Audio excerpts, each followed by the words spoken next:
Welcome to the Taphaven podcast. I'm one of your hosts, Eric. With me, Nat and Anthony. Hi. Today, Hello. we're jumping on the bandwagon, Oh. changing it up, doing it different.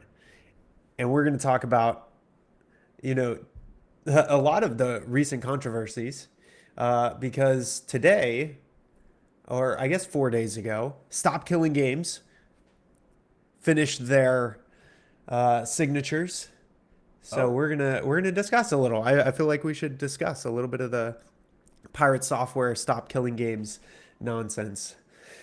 All the while, of course, everybody in the Discord knows this, but we'll be pouring ourselves a drink of the Jameson Black Barrel. Stay tuned till the end. We'll give our rating. That's right. For all you long-time viewers, we're holding you in suspense. Holding you hostage, And bastards. for that Stop Killing Games Pirate Software stuff, Eric here reminded me that, he's always been that way. Pirate Software. He has? And I stopped watching him for certain reasons like 9 months ago. What? So I have an I thought interesting you perspective. were a sim. I thought you were a hardcore. You're simping. I thought he was your boy. Oh no. No. Okay, I He's need. a I need a. hypocritical. Yeah. I think a lot of things that he says are good things to say. They're good Nope. things to consider, like trust but verify. That's a very good I line feel like because yeah. it's true. Yeah. There's too much trust without verifying. But he doesn't verify things himself, so it pissed me off, and I stopped watching him a long time ago. Interesting, because A little bit into I that. thought for the longest time that you were like, because I learned about Pirate Software through you, and like he had showed up on my TikTok feed like here and there or whatever, but like I didn't really start listening to him and like following some of the stuff he was saying until you talked about him. Interesting. Yeah. Before that, though, I want to hear about this whiskey from Eric because, man, do I need it? Man, do I also- need it. I also dealt with some cows today, and I'll tell you all about that way later on. But for now, I've what been do we got? waiting for this Black Barrel Jameson Reserve series for like 3 or 4 weeks now because we've it's had oh this my gosh. It's been status. hot on the shelf, boys. Yes. I've been staring at this thing for a bit, and going, Oh, and surprise, I have a $14 or $15 Irish whiskey to compare it to. oh wow, Nice. Which is surprisingly good. $14 to $15 whiskey. Yes, I- it's mm. Patties. It's supposed to be like $20, but I get sales, Oh, state, in your which is area, so gotcha. great. so this Okay. one was like Yep. $5 off. And you never know because anytime I tell my father-in-law about a whiskey like this, he's like, always brings up the same story. There's this one whiskey that was $12. We all bought 6 cases of it. It is now like $50 a bottle. Ridiculous. Jeez. Old I people- could have made so Old much people money off of swag. it. Old people swag. Get that shit out of here. Eric, tell us about this whiskey. I need to know Yeah. about this pirate software, man. So like, don't feel rushed, but Don't feel rushed, but tell me about the whiskey. Tell Okay, me about so the whiskey. so this is a Jameson brand, which everybody knows Jameson. Jameson is probably the moneymaker Irish whiskey, like the Buffalo Trace. Like this is what everybody goes to. It is still done by the Middleton Distillery, which, by the way, does your favorites like Redbreast, the Middleton, Oh. etc. The biggest Irish whiskey distillery in the world. This is as far as I know it, this is a blend or a select batch whiskeys, but they don't give us a lot of information about it. Middleton really kind of doesn't. But it was these ones in particular were triple distilled. Now, generally what that does is up for debate. We don't have an age statement on this whiskey. We have no idea. So all we got is an 80 No. proof. What? No, it says it right there. Expertly aged. Expertly Does that convert aged. to? What is the conversion for Uh, expert? Three I or hate four. anything, sorry. Just, 3 or 4. none. we're not going to tell you how old it is, but experts did it. Yeah. Okay. Jesus Christ. Sorry, that's actually a knock for me. That's a knock. It's a mark down because I feel like you were That's a kind of mark down. shaking Yeah. it down for some. I agree. I always love an age statement, but it is highly regarded. A lot of people really like the Jameson Black Barrel, so it'll be interesting to try it. It has the largest amount of whiskey in this bottle is actually of a pot still whiskey, which is uh, typical of Jameson. The regular Jameson is a pot still, and it is aged in recharred bourbon barrels. So they took bourbon barrels, shipped them over to Europe, and then they put them back in the oven for a few minutes. They're like, not done. Put it Not back done in. yet. Not done. Yes. They did not think it was enough. Got it. So, so, yeah. Well, Irish whiskey, cheers. baby. Cheers, We can go ahead friends. and drink Cheers. it, right? Let's And go then we'll ahead and talk get about this. Yeah. the pirate of the softwares and the stop killing of the games that he both wants to and doesn't want to happen, because you know how those things work. Yeah. Yeah, so I guess the best starting place for this is Nat, obviously you don't know a lot about pirate software. I know enough And- about pirate software to I know his general Vibe. name to fame. I see. I know that he is a game developer. He apparently him and his dad have either some form of tie, or his dad is the guy from the South Park episode for World of Warcraft. Yep. Both worked for Blizzard. Both work for Blizzard. I know that he has some clout attached to his name at this point in time, just in terms of just in the developer sphere of things, I believe. Whether that's a true thing or not, you guys could go ahead and assuage me. But and I knew that he was running. He had some kind of cancellation event happen to him in the past. Well, here's a 2 months. quick overview. 'Cause Yeah, I have hit a me. couple of headlines of what happened, right? So the first thing that happened was he had harsh words about stop killing games initially. And I know about There's Stop probably Killing gonna be Games. Yeah. But that was like 9, 10, 11 months ago at this point, right? Yeah. And Yeah. then he had a World of Warcraft raid in which it was a hardcore classic situation, and so many people died in this situation where they were trying to run away, and he got flack for not saving people's lives. Oh. You know, he focused on saving himself, and people argued that he could have saved some other people. I don't know. I didn't watch it, but Sounds also, if you're a streamer, I could see giving him the benefit out. Oh, let's escape. I'm a mage. Teleport. Let me read chat. And I don't know. He's not a paladin. He's a mage. I'm sorry. If I was there and I was a paladin in hardcore, yeah, I'm gonna try to save everybody. I'm not blinking If the in mage to frost doesn't nova save you. people, I'm not Yeah. gonna be all upset. Dude, he's gonna get one shots. So Yeah. that Nope. one, but people got upset about it, and of course they're gonna too. It's hardcore. That's crazy that so many people died in that one situation. Apparently people accused him of cheating in puzzle games. I don't care. That's whatever. That's weird. And then people started getting mad about his Heartbound game. I think that's actually just that's a lie. I believe that's just people hate. What do you call Hate it? bashing? They're mobbing him. They're mobbing him. Yeah. Yeah. They're sandbagging him. Yeah, because his Heartbound game, it's a game. It's an indie game. It's a fine game. There's nothing wrong with it. It's just a game that he made. I've heard right? that Yeah. some people were criticizing the code of the game, and that was an issue. People That's were fine. looking at his code People and are- were like, "Oh, he did it wrong" or Yeah. something like that. He's If bad. you ever look at code and you think it is perfect and good, you don't know what you're talking about. Okay? Even if he looks at his code, he's going to say it's bad. That is, Yeah. you are constantly getting better at writing code. And if you're not, and you don't see that everything you look at is crap. So it should be So iterative it should look anyway, like crap.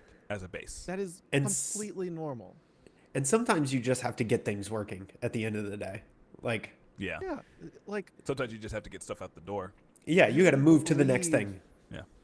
you wouldn't believe the work that I'm doing right now, and I'm basically making a single player game multiplayer, and I have all these decisions to make, And in a lot of cases, I'm like, I should rewrite that system. I should rewrite that system. I should rewrite that system.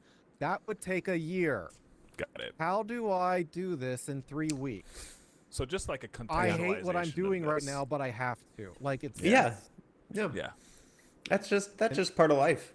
Yeah. And supposedly he was paying someone to do his hype train stuff. That was very speculative from what I heard when people started to look into it. Is Hype train stuff. What do you mean hype train stuff? so when supposedly a mod was paying for a hype train to not end. when they Oh. And yeah, that okay. thing is Okay. very speculative. There's no proof Yeah. behind it. Yeah. It was it's just another hit against pirate software. And so that's like those are the main things. That got brought Um, up before this. But for some reason, it all re-arose not too long ago, and they were referencing all of pirate software stuff from like 10 months ago, right? Mm-hmm. Yeah. He did apologize to the Stop Killing Games guy because when it came out and he was reading it live on those videos,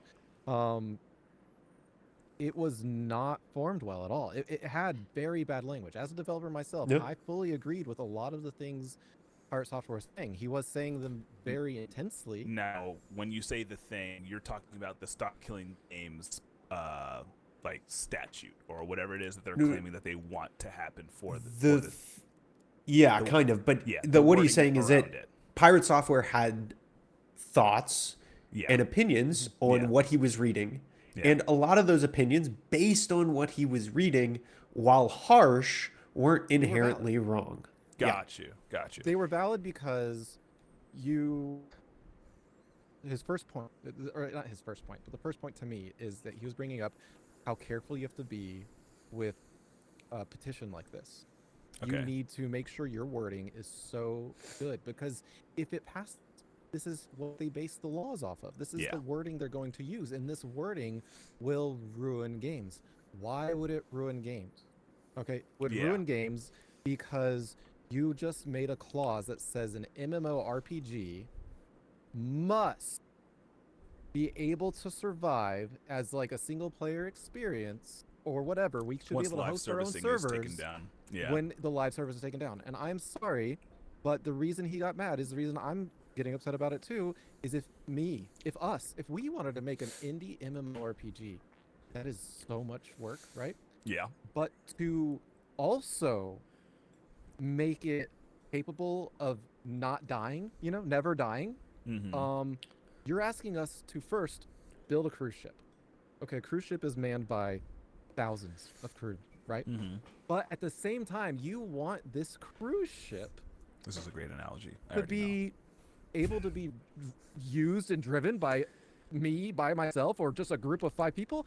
I'm sorry, that is literally impossible. So what he's pointing out is if you regulate something like that, you will now make it literally impossible for especially indie game developers to ever make that type of game Because it's they not would sustainable for not them. be able to do it. Yeah, it's just Oh, it would be really okay. bad. Okay. Now, Yeah. he brought that stuff up. I started recently going to look at the Stop Killing Games FAQ and stuff, and it doesn't even say that sort of thing anymore. They fixed it. Maybe Okay. they fixed it because of what he said and all the Now- people that were like, Did they say that? Did they fix this beforehand, or did they So- fix this, or did he take something out of context and had a So hot take? he didn't here's take it out of context because he read it line for line on the stream, and Okay. it was like it Yeah. was really Okay. bad. And I So was like, there wow, this is really are- bad. yeah, there were 2 pieces of this. Okay. Essentially, there's the EU filing. By the way, this is only an EU petition. America's laws are much more hardline, for example. So Yeah. in America, these games you license, you don't own them. So Yeah, you can't own regulate license this. to access. Yeah. Yeah. So an MMO in America, but they don't have to change anything in America, simply because you're licensing to play that game. You'll never own that game. Because of that, they can kill that game whenever they want. Now, there are some pros and cons to that, whatever your views on Yeah. this whole idea is. But in the EU, you have to be able to own the media that you do. That's already a law. So now there are a bunch of gray areas, Got right? you. Okay. But Okay. you actually own that. So Stop Killing Games did a petition. This petition, if you go in and actually read like the document, was extremely verbose. Okay. Thick. Now, they also posted a synopsis on their site. Their site was not well documented. It wasn't written up by their legal petitioner and things like that. And so when Pirate Software Lot of stuff initially came like out. went through this, and when anybody went through this, Anthony's entirely right. Like the wording that they used was able to be taken so much out of context. And so they talk about this in a lot of their recent videos where they're like, you know what? That's on us. We made a mistake. We have since fixed it. They worked for months. They redid their entire website. They updated all their nomenclature. They were much more clear. They posted like a 5 series set of videos explaining how every type of developer and level would go about doing this, what it would look So like they to them, actually followed all of up their what they examples, needed to do. right? And Okay. so the petition was an ideology that goes towards that, and the laws would be based off of that, but that wasn't explained clearly. And of course, like no streamer, no person on stream or thing is going to read all of that. They're going to go to your front page and they're going to read the stuff that you put out to the world and take that. And that's Okay. entirely reasonable because Yeah. everybody thought that. Now everybody's like, dude, Stop Killing Games is horrible. Yeah. And all of this stuff. And They made in those reality, amendments. it's They made the less. amendments. They did the supports and everything. Now that that's out, the public perception of that, I'm guessing, has changed. Like in Yes. terms of them looking at how to stop killing games, because I have to assume that we get to the point where he's the villain of the story. I'm just trying to kind of like connect the dots. Now, Yes. from there, did the Stop Killing Games movement make a response to Pirate Software? Because I have a feeling Yes. there was a response that happened. Yes. They that made a caused all full this. 30-minute video where the start of it was like, hey, we're getting a lot of flack because of Pirate Software.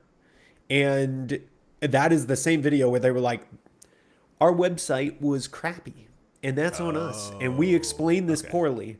And with that video, they undid, they released all of their everything. changes to the Got website. you. And then they went Okay. through and explained everything. And they went through and talked about it. And since then, right, they've gotten huge acclaim. They have a bunch of signatures. Now, as far as it goes, it's going to kind of be in the petition hand. Obviously, it is over now. The petition can't be signed anymore. It is the end date has been reached. And it's been So sent. now Okay. it is off to the petitioning board and things like that. And so there are a lot of processes involved in that That are well outside of sounds what I boring. understand. But That sounds boring. yeah. Get That's to It is the, that part's boring get to fine. the stage. meat now. Yes. Now, Anthony. So, So- another Where is thing, this?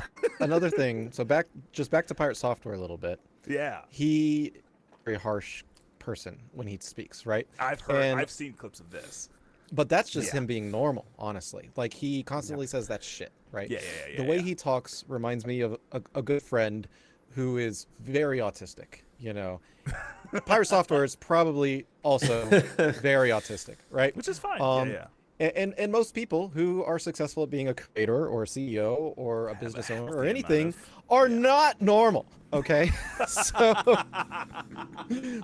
but the thing is, he shared that, you know, the Stop Killing Games thing that he initially read made him very emotional, and so then he attacked the guy's personality behind it, and he shouldn't have done that. He apologized for that, you know, and it is what it is. But I'm not surprised that he did that because of how he talks about things, right? Yeah. It's but- kind of his persona. Yeah. Yeah. And I don't know, what are you gonna do about that? But I mean, you can fucking flame him, apparently.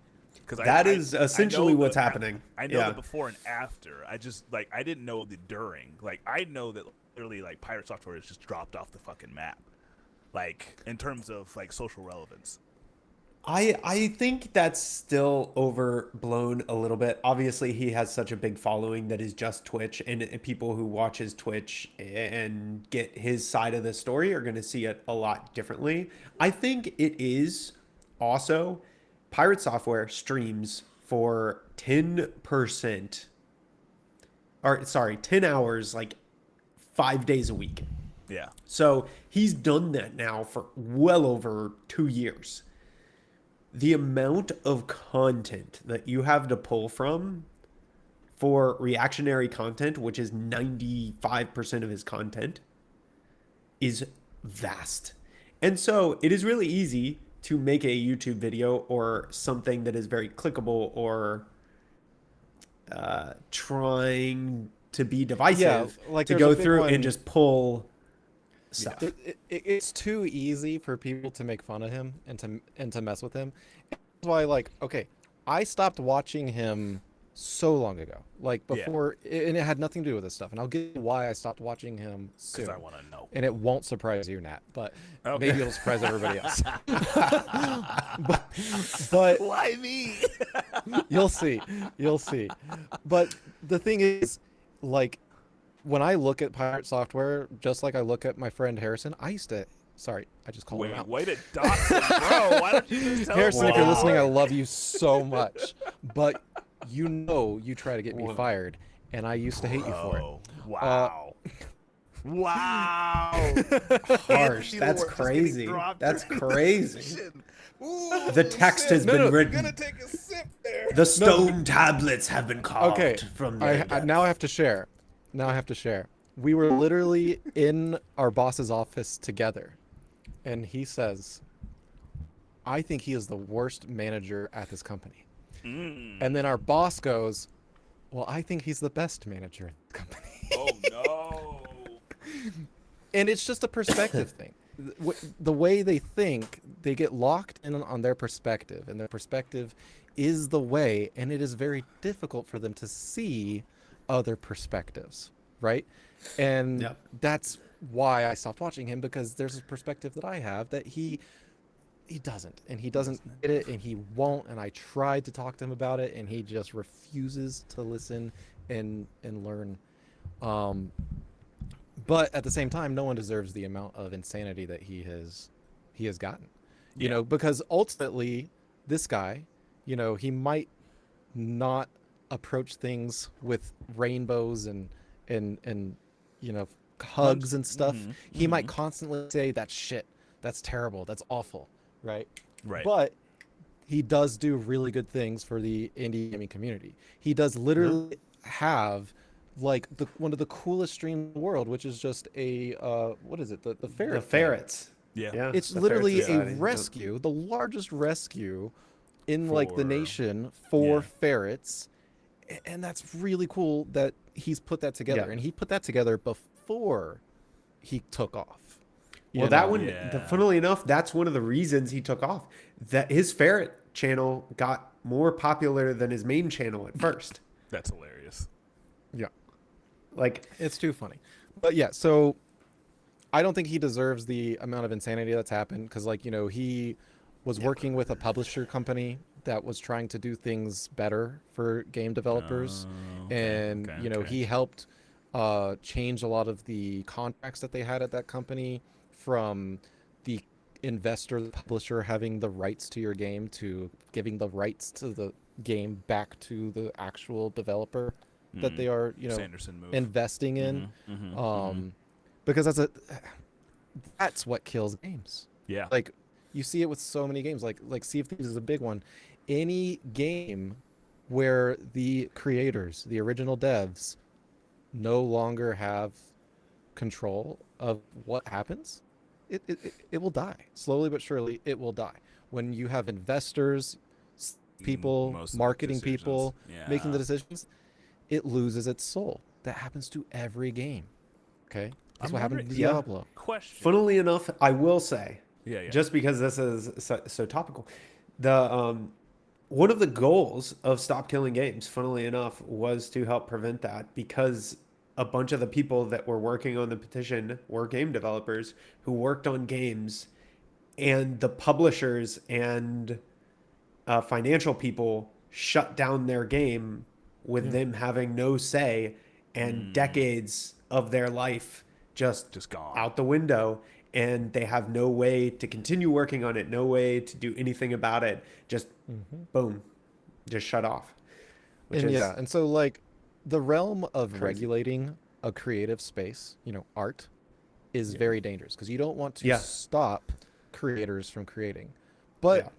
I think we would all agree it'd be great to stop the people that have all the money or that are trying to sell the game from trying to take control and tell you what to do and eventually just oh, we're just going to constantly release skins. We're going to Fortnite this up. We're going to just turn it in Fortnite. Fortnite's the only successful game. We got to be just like them. And then your game dies. Yep. Yep. I'm wondering at what point in time we actually get some kind of renaissance where it's like the actual like PR people, whoever it is that's behind the game, even outside of the developers, know what games are and like love games. I feel like I don't know if like it's like something that I'm just like not understanding on as a layman, but I don't understand how you can get into the sphere of being a PR person for games and not love games. This is just the generational movement of time, right? Right. The people that are in these positions were people who were born before the internet gaming age, right? But you got to remember, this is relatively new. That's so crushing, though. I we understand. still have I get it. 2 decades, a decade or two before these people, like that generation, kind of Actually moves out comes of those in. positions. Yeah.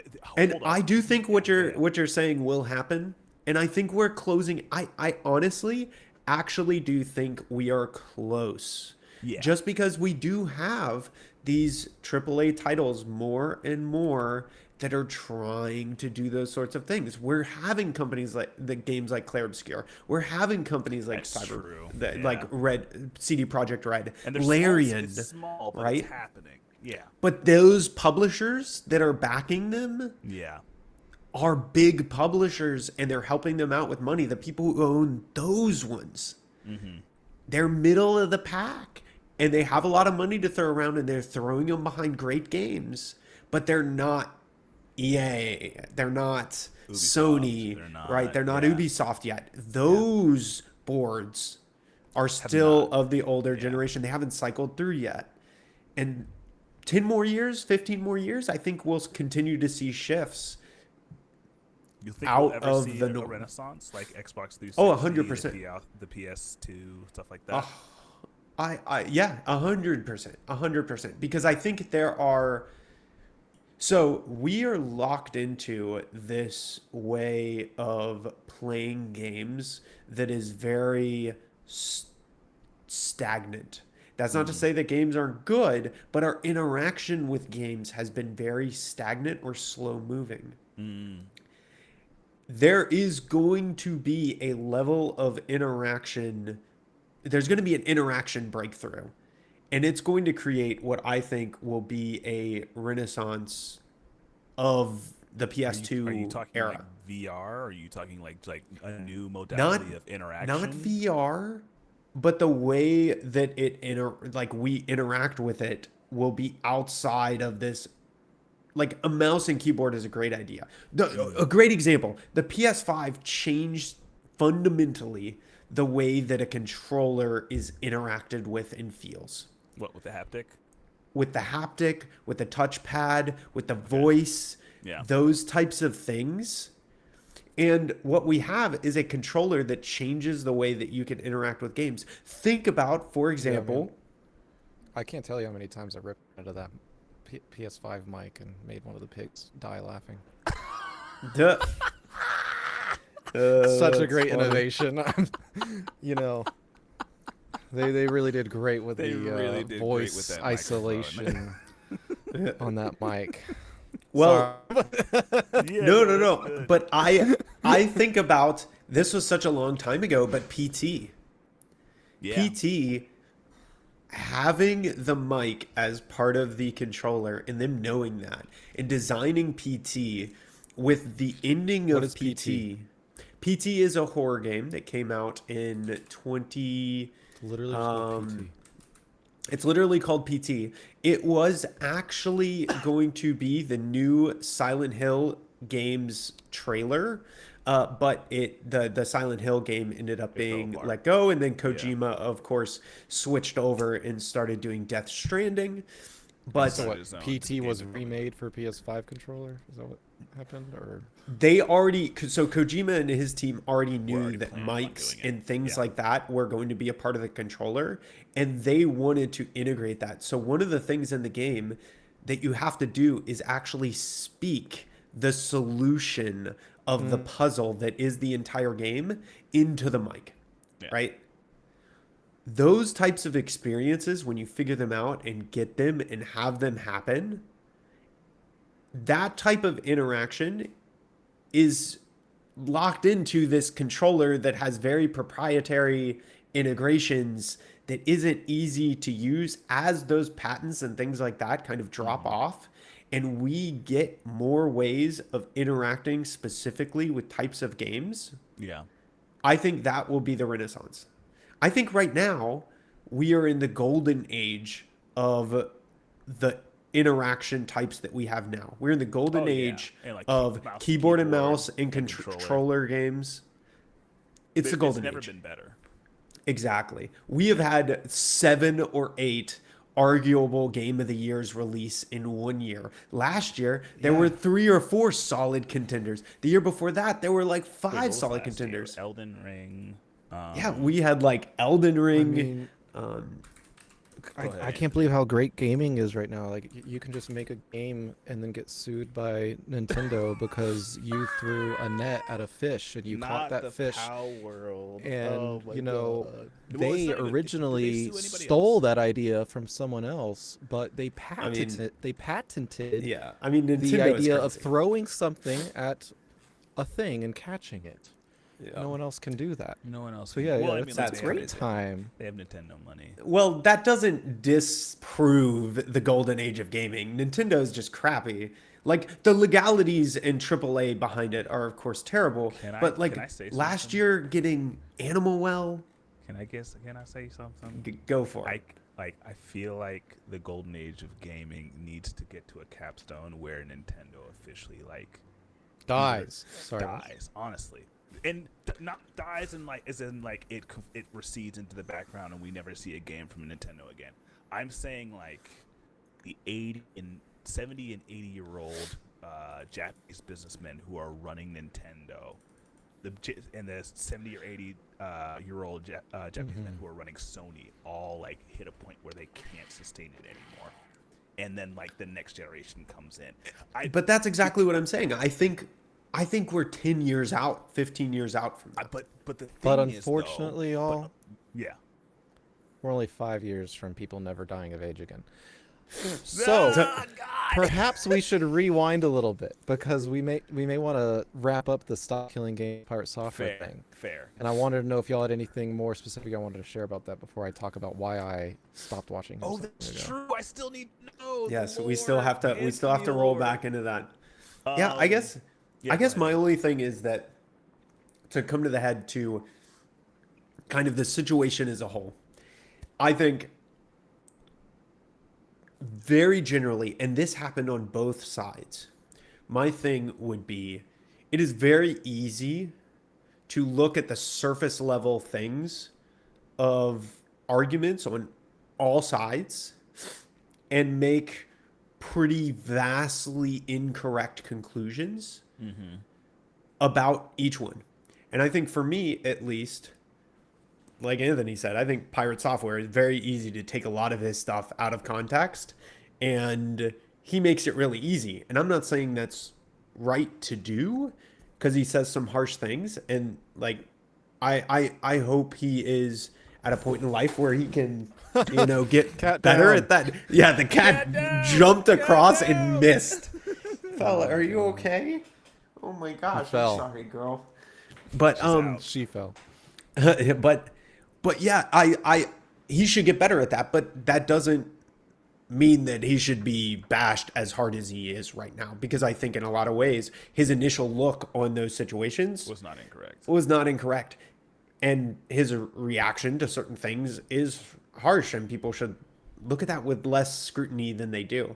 At the same time, you have companies like Stop Killing Games that make sites not expecting as much forward facing people to go and look at their website, and so they don't put a lot of effort into it, and it's really easy to make wrong conclusions about that in today's day and age. And I think the moral of the story is, guys, just put some extra legwork into looking into stuff on all sides. Be skeptical but curious. My take on this honestly is like, it's so easy to radicalize and like take somebody's like initial impressions on something and turn it into like an entire witch hunt, because I feel like we are in the era where like you can easily turn anyone into the villain. But at the same time, there is some culpability within all of that for the original poster. Just understand that you're on the internet. I don't think that Pirate Software is somebody who doesn't understand that. But I think that this is a very good lesson for those who would go on the internet and assume that you could go ahead and just drop your true and unadulterated feelings on something and not have some kind of clash towards that. I think it's really hard when at the scale that Pirate Software is. Like, a lot of people, they go into the internet being like, I understand it and I understand what I'm getting into, but when they meet the wall that is the internet crushing down on them, it's hard not to say some craziness.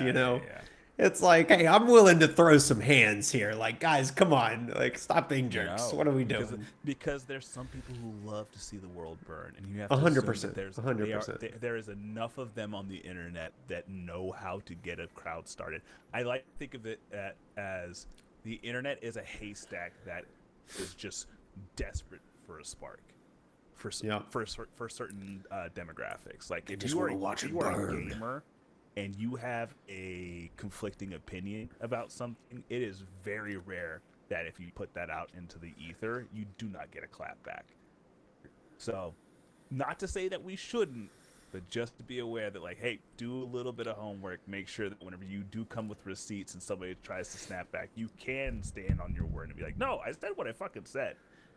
Right? And that's the funny thing. That's what Pirate Software keeps doing. He's like, look, I haven't made a video about this since their first ones, and that's all everyone's referencing. And yeah, things have changed. And I've apologized. But it doesn't matter. Everyone's just going to keep bringing up something that's 10, 11, 12 months old. Yeah. Yep.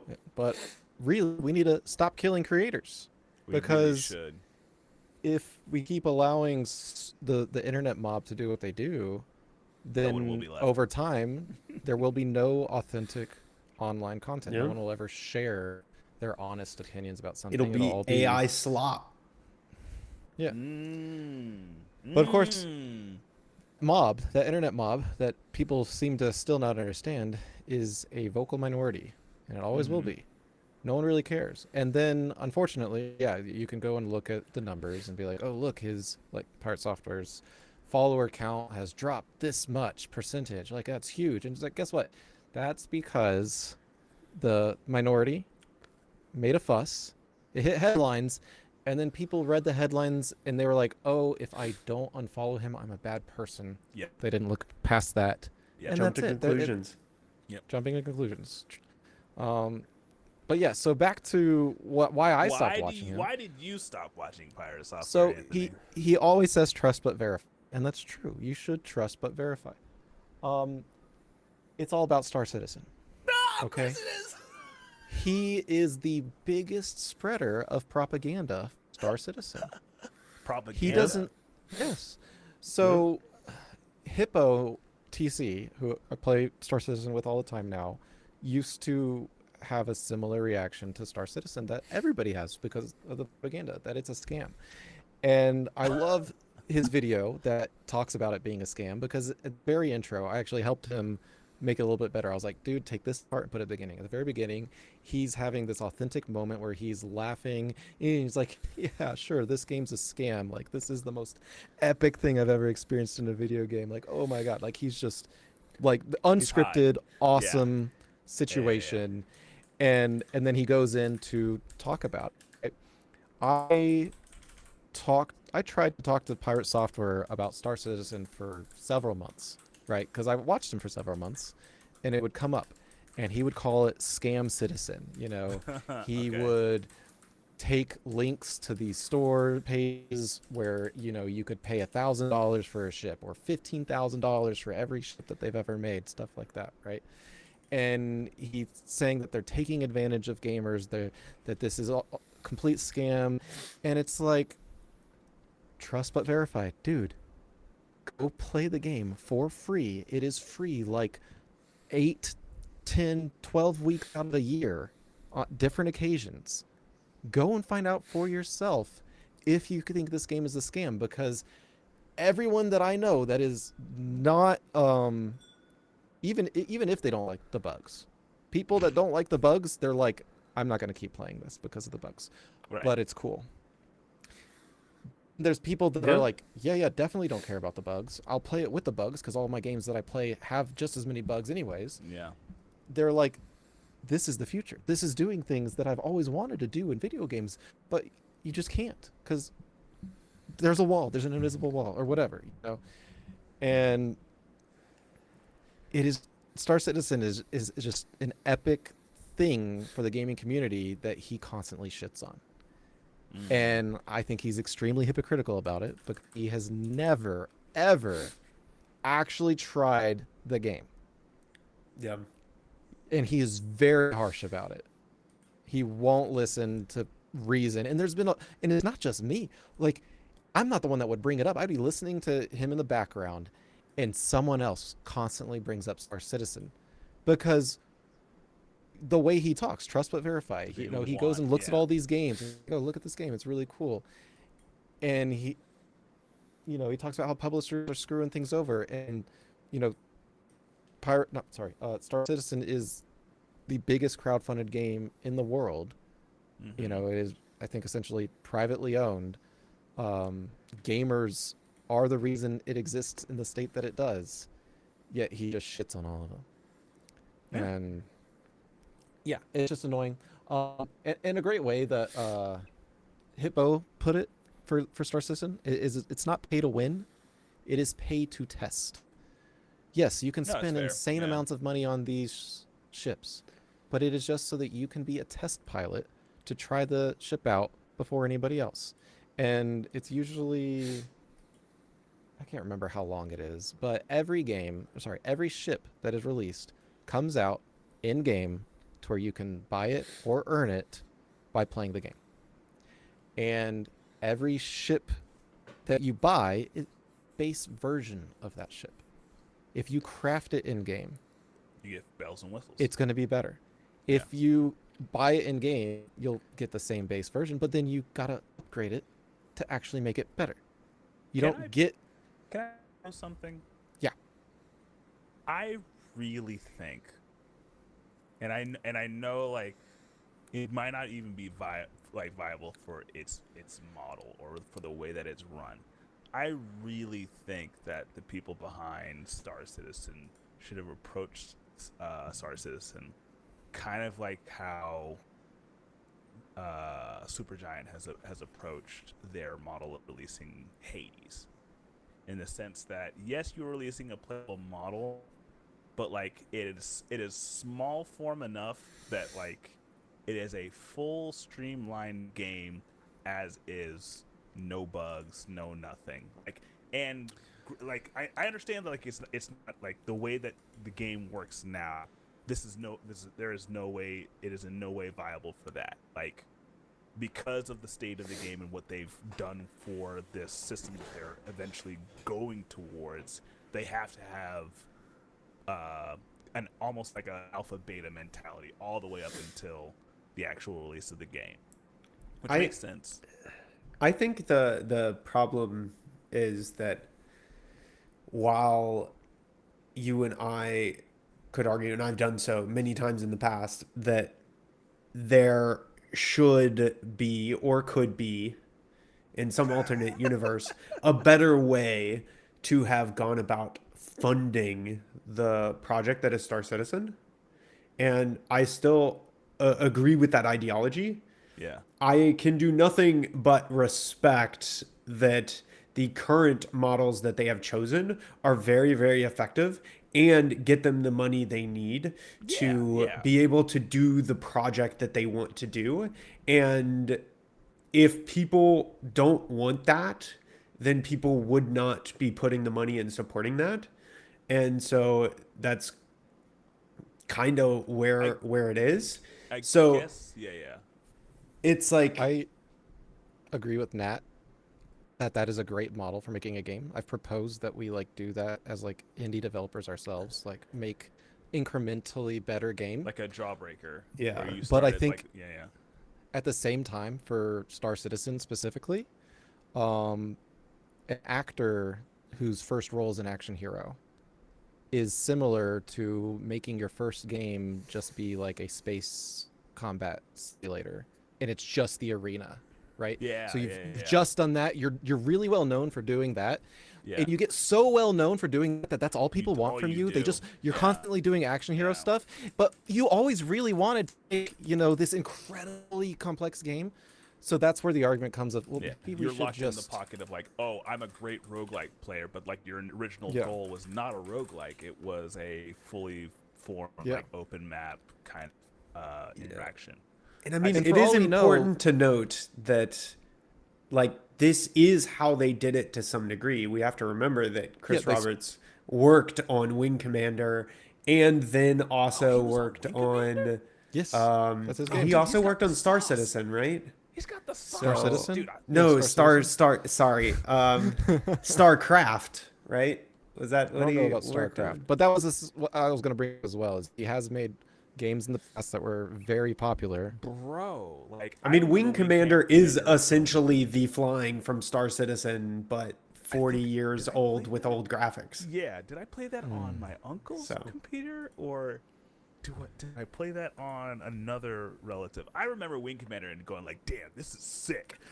Yeah, I mean, he literally, some of the ships from Star Citizen use the exact UI elements from Wing Commander as a shout out to Wing Commander.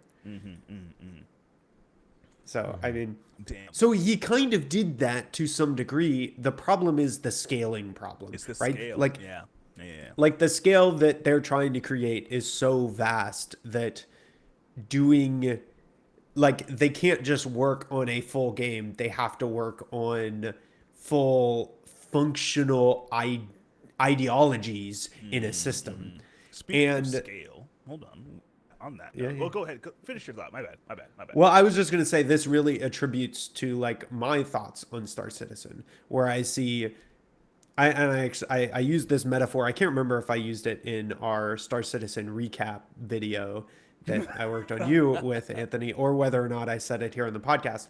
But I alluded to the coolest amusement park in the middle of being built, where I see You see the loops, these you see insane yeah. pieces that are in the works, and like in a vacuum they're amazing, and there's like 50 different rides, and I'm like, oh my gosh, when I'm able to come in and ride gonna even be sick. half of these rides all the way through, this is going to be the best amusement park in existence. For me, I like, I don't always find it enjoyable to just go in and ride the few loops that they have of separated rides that all aren't intermingled yet. But like, the concepts are, it's Disney being created, right? Yeah. When Star Citizen finishes most of their park, They will they're be going to be foundational. yeah, it's going to be foundationally changing in how we deal with server infrastructure. It's going to change how MMOs are made. It's going to change how interaction is done. It's going to change how like interacting systems work, right? And It's there's gonna so many change the pieces it's to gonna that. change Yeah, the scale of gaming as a whole. You're gonna yeah, have a people hundred who are percent. like, well, if we're gonna compete against Star Citizen, how do we put out a game in the next 5 years to be relevant, or something Yeah. along those lines? Yeah. I fully believe that in 5 to 10 years, it's going to be near impossible to make a comparable space sim game because you're too far out of the race Yeah. It's just Star Citizen right now. comparatively to Star Yeah. Citizen. Yeah. Fair. 100%. Speaking of scale, Yep. I saw that Battlefield 6 came out or is coming out. Is And out? yeah, it's coming out. It's It's coming out. It's open beta, okay. but not really because you have to be Yeah. special to have access, Ugh, early Yeah. access to the open beta. So garbage. some people can play it right now, but most people that are normal have to wait till this weekend.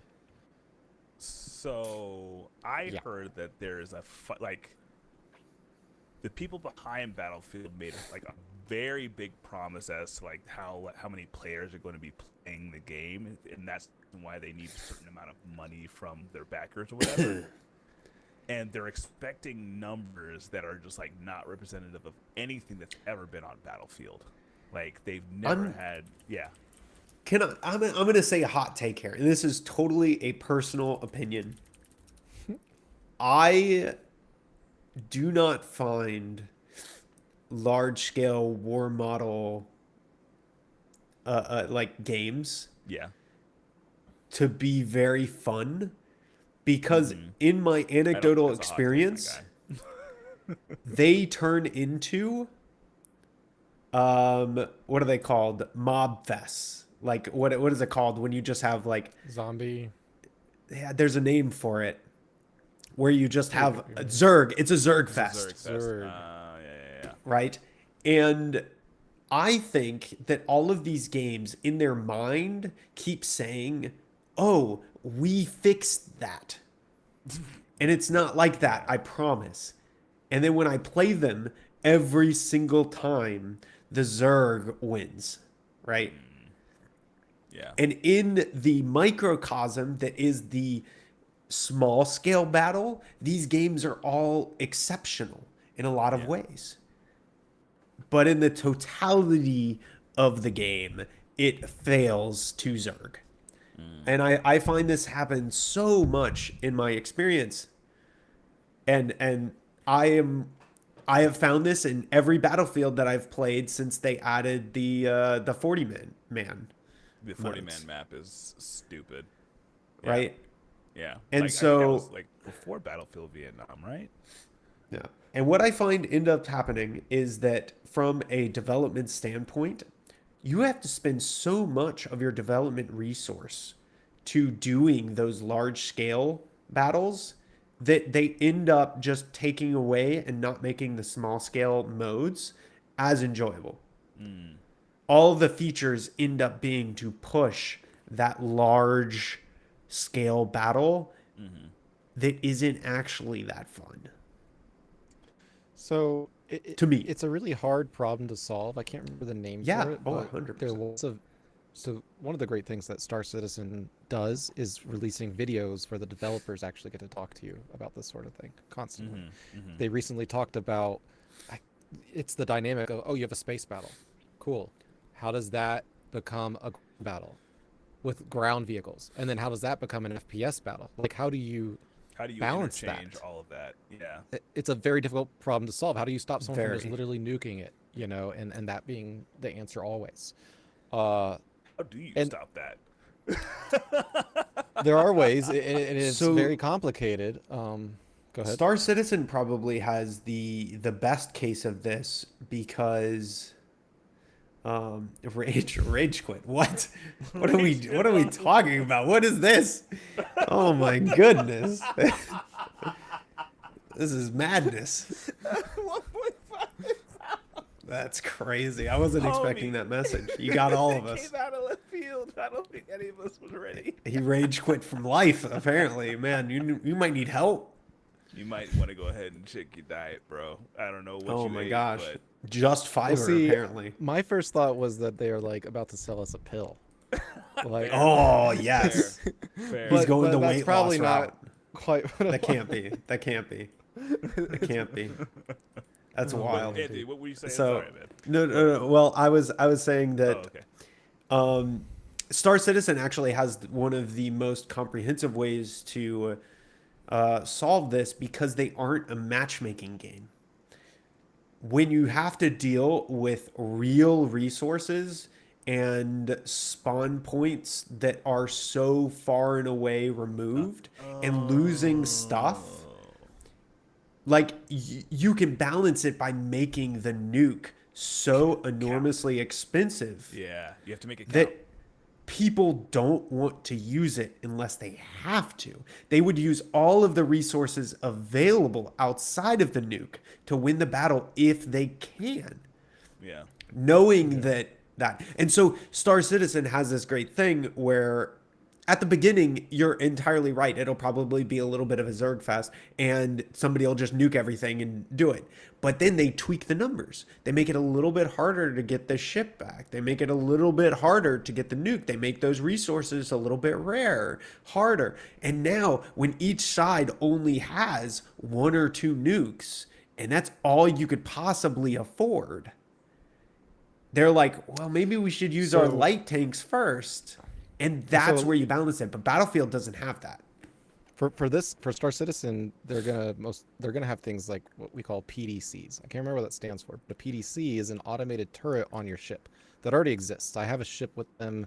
The funny thing is sometimes they shoot your teammates because for some reason they became Bugs. hostile You know, towards your bugs. ship accident. Yeah, So yeah, that's yeah. always fun. Everyone's like, turn it off, you're killing me. So of course it's buggy, but it automatically shoots down missiles that are about to try to hit your ship. So you do the same thing on the ground. You deploy if it's a place that's not a base Oh, already. you You know, like AT, what is it? yeah, Anti-air. anti-air Countermeasures stuff. type of deal. Yeah. And right now the nukes drop so slowly that you can shoot it with another ship. Like you can see it falling. And you're like, get the nuke, shoot the nuke down, and then you just destroy it in the air. And it's horrifying because the nuke was off in the air, and it's big and awesome. But yeah, that's one of the ways to solve it is you have to make the defense for the FPS on the ground capable of withstanding those things until an offense on the ground breaks them. Yeah. Right. Interesting. Essentially creating locks, a lock key Mhm. system of the levels, the different levels, right? And Battlefield And doesn't have this shit. exactly. Battlefield doesn't even have the systems required to be able to do that. And one of the core concepts of Battlefield is the dopamine serotonin rush I can't of like stand getting it. these Yeah, massive kills. And because people respawn so quickly and all of these types of things, getting a nuke at the right time can change the game. But at the end of the day, you're padding a kill death number, right? For Yeah. Battlefield. That's what you're trying to do, right? And so they want to make the barrier to that as low as possible, right? And And that's just unfortunate. Unfortunate. them trying to be, marketing slimes about, oh, we need your money because of how big these player lobbies are, is just marketing crap. Because what is it? 600 plus players are already in one server in Star Citizen, and they can all come together and play. Like, bro, Nah. they're full of it. Like, Nah, dude. Nah, dude. And they asked for more. I think they were like, oh yeah, no, we need to go ahead and put more money into this because we're gonna have crazy numbers to this. And I'm like, guys, Battlefield's been dead for a very long time. I'm Like, gonna I'm I gonna feel like be it's something here's really the unfortunate thing, Nat. I'm gonna be totally real unfortunate scenario. Um, Battlefield 6 may be the top selling game of the year. No. And that's not because you're wrong. It's because butter. you got to remember, Nat, us three, as much as we would like to believe we're in the majority, we are in the minority. Like most people play slop dopamine rush games and they love it. They love it. They love it. You know? And So and wild to me. And Battlefield is not going to die out for another 10 years at least. It's so disappointing. Agreed. But it's because of how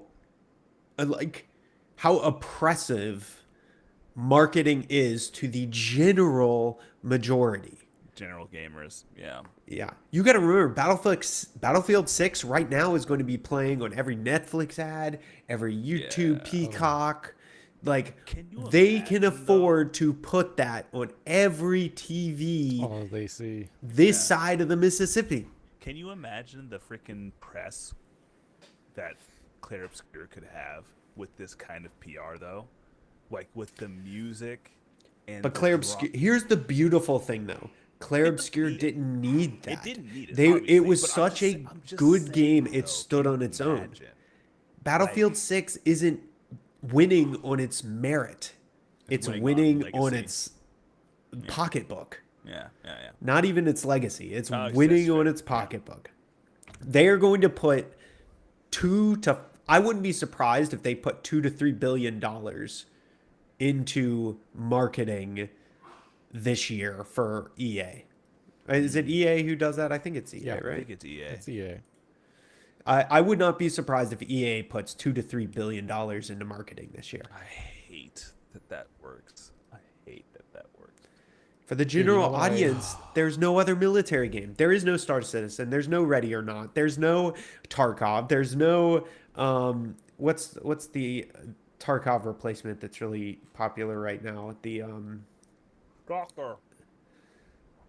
Stalker. There's no other military game this year. There's Call of Duty and Battlefield. Those are the only military games that exist. Disgust. Yeah. And that's why we about drink, that, gentlemen. Jameson. And that's why we drink, gentlemen. Yes, that's what we need to drink to right there. So this Jameson is honestly, in my opinion, the pinnacle of showing off Irish whiskey flavors. It doesn't do anything crazy. It doesn't do anything too little. It's not too subtle. You get baking spices, shortbread, and a little bit of sweetness and a little bit of that vanilla flavor from the bourbon casks. Yeah. It also helps that the freaking bottle looks very stately. It's giving the black and gold. It's got some classiness to it. It's a nice long bottle, as you can see. The coloring is beautiful. It's not as pale as what I would assume a this Irish is a whiskey would be. striking bottle. It's a nice bottle. It's a nice color. Like, it looks like it's the quintessential whiskey, right? Yeah. And honestly, that's Yeah. the flavor I get off of it too. Like, if someone were to tell me this is an Irish whiskey, this is what I would picture the Irish whiskey flavors should be. Yeah. Are we closing? Because Closing? are we? Like the whole podcast? Did I? No, Am I reading somewhere wrong? Could someone clarify? So where for we are? everybody, did. we have changed things up a lot, okay? Usually Yes. we would talk about ourselves and stories Oh at my the beginning. God. But today we talked about stuff that you probably care about. Since no one cares about us. He's like, we're a bunch of nimwits, and you came for other stuff, so we gave it to you. Now we're in phase 2. Yes. Now we talked okay, about okay. this ahead of time. I didn't And remember. we knew that we were all going to fall off these bikes that we just now started I feel riding like we for were the riding first pretty time. well, though. Because at one point someone said, should we give our judgments of the drink at the very end? The very, very end. But at the other point it was like, oh, we give the judgments in phase 2, because phase 2 is all about the whiskey. And then in phase 3, we go back to talking about, hey, what'd you play? How you doing? How many cows did you wrestle this week? 5. I got it. 5 cows. That's wild. No. Okay. Sorry, Okay. just- But before we get off road, Yeah.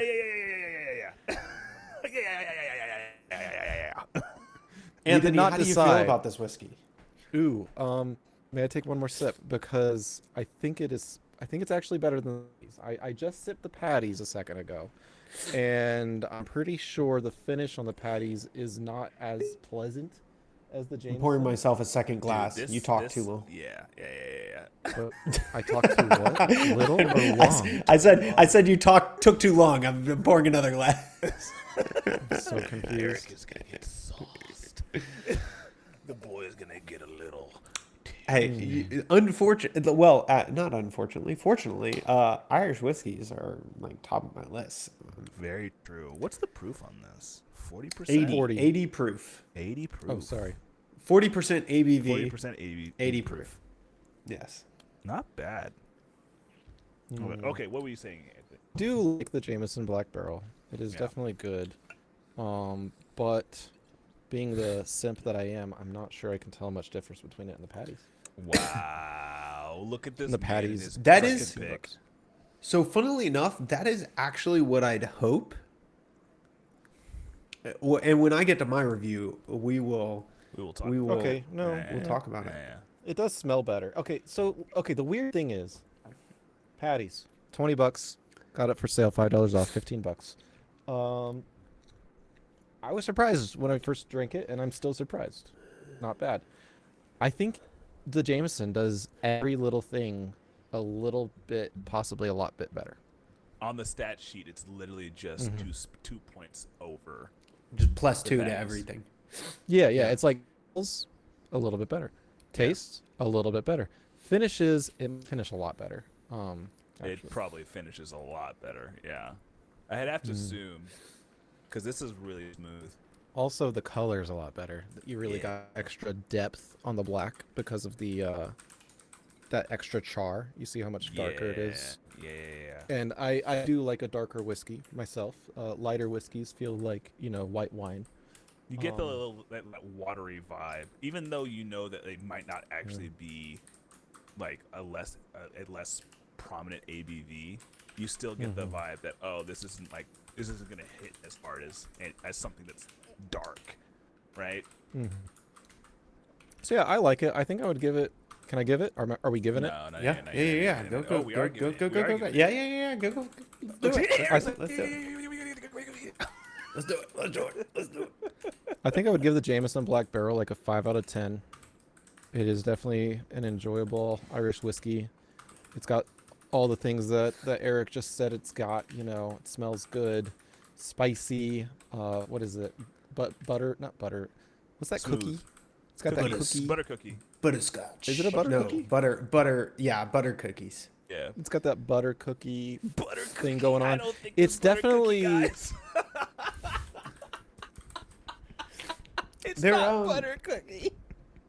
What is it? What is it? Redbreast, Eric. What does Redbreast taste like? It's not a butter cookie. Guys, come on. Everybody was like, "Yeah, butter cookie." and I was like, Shortbread. That's wrong. Shortbread. We've been Shortbread. saved. Which are butter cookies. No, that's not a butter. Danish cookie. butter cookies, originating in Denmark, consisting of butter, flour, and sugar. They are Hey, Ash. similar to shortbread cookies. The butter cookie is often categorized as a crisp. I don't want to hear you try and rationalize this.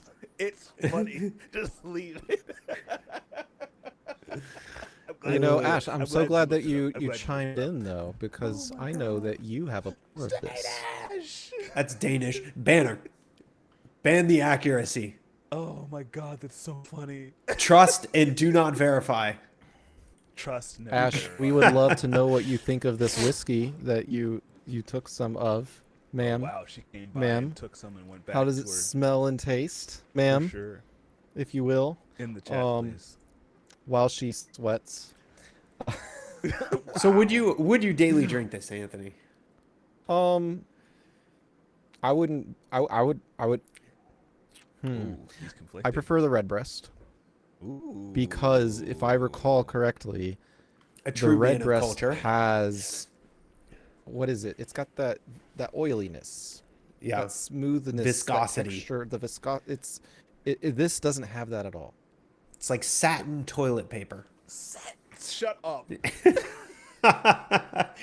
which Rage Quit will creature. need for sure. You disgusting creature. Oh my god. I'm I'm pulling about out to the crash red, out. dude, red breast. You have a red breast? Oh man. Yeah, of course I still have a red breast. Y'all gotta get on that train of trying to match up the whiskeys like I do. I gotta start finishing my whiskeys, bro. So, Hey, gotta so, get my alcoholics so on. Anthony, how much would you pay for it? I would easily pay 30 to 40 bucks for it. If I had to pick a number, 37. Red breast. 37. But that's okay. I don't remember how much a red breast is, but that's because I'm pretty sure like I should just buy a Red breast is instead. on the pricier. Oh, is it? I think the Red Breast 12 sits right around 60, if I remember correctly. The cookie I mean- finish on red breast is just unmatched, though.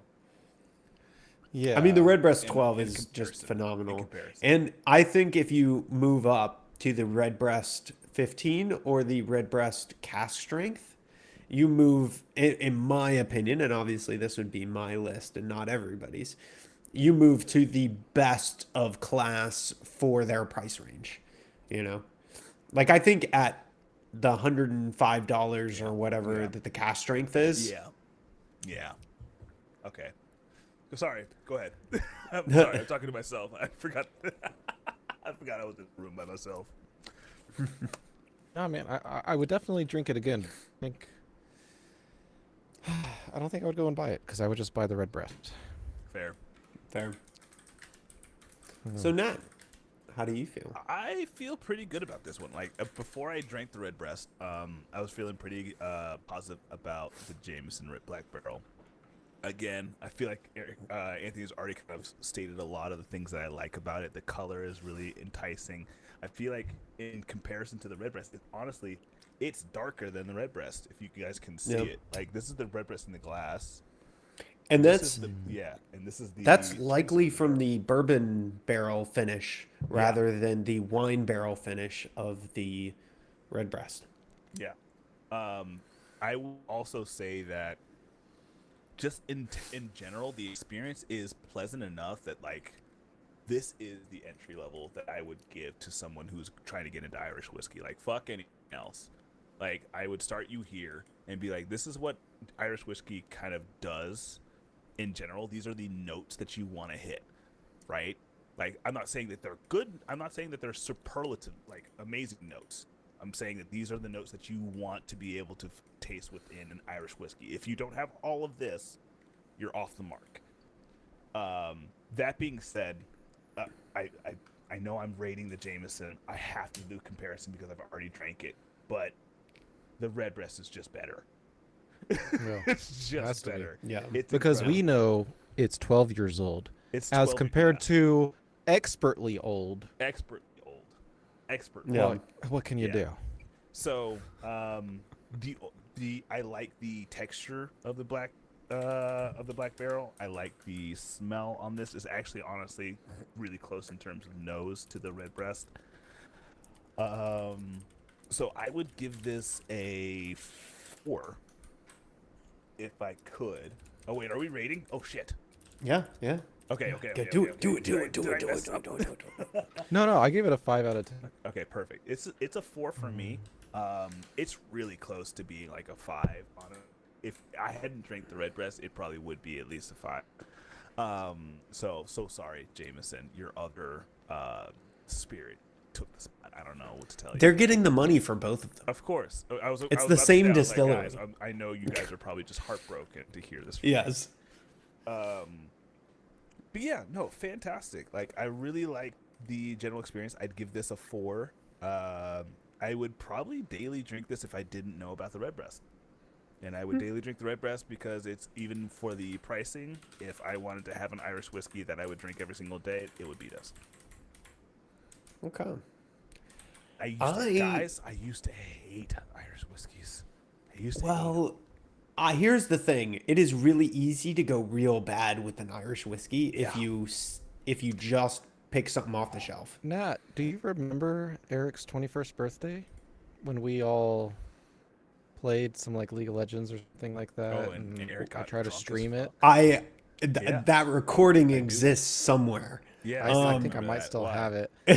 I don't know who has Eric's it, but first drink somebody was an has it. Irish whiskey with like a Oh bee on it, and shit! he hated. Second drink. Second drink. Second drink. Or sorry, Okay. but Yeah. like the thing that you were drinking that night with us. Yes. Yeah, yeah. The first like drink that I had He was 21. like, Yes. I know that I want an Irish whiskey because my Wow. stepdad is awesome and he taught me the things. And then he picked Yes. one out and he was like, this is the worst Irish Oh whiskey Yeah. I've It ever was so had. no. bad. And you can see in that stream that we have of that, the recording that we have of that, it was like you can hear me throughout the night being like, "Oh, this is terrible." We all Why am I doing kept this? pressuring him to drink more of it, you know, because you're not driving home. You're already home. Yeah. But he was just so reluctant every time. He's like, I don't want to. Yeah, it was real bad, real bad. My tastes have been improved. Hmm. And that leads me to the Jameson Black Barrel, which I really do think is the bog standard. This is what the flavor profile that I would describe an Irish whiskey. You can definitely pick up two things. One, the color, definitely impacted by the extra char on the barrel. And you do get a vanilla note that turns the typical shortbread flavor, which has a more bready tone to it, into something that is more of a Nilla wafer type of flavor, and even brings out a little bit more sweetness than most Irish whiskeys at the lower price point. But again, the Redbreast 12 is my true five. And this doesn't beat a Redbreast 12 to me for a few reasons. The Redbreast 12 just turns everything up. And I do think that the wine barrel finish adds a fruity complexity that the bourbon barrel doesn't. And I Yeah. do believe that the shortbread, the malted, unmalted barley combination creates this vanilla flavor naturally, which the bourbon barrel doesn't need to really add. So I feel like the wine barrel just adds more complexity than the bourbon barrel does here. So I would give this a 3.5.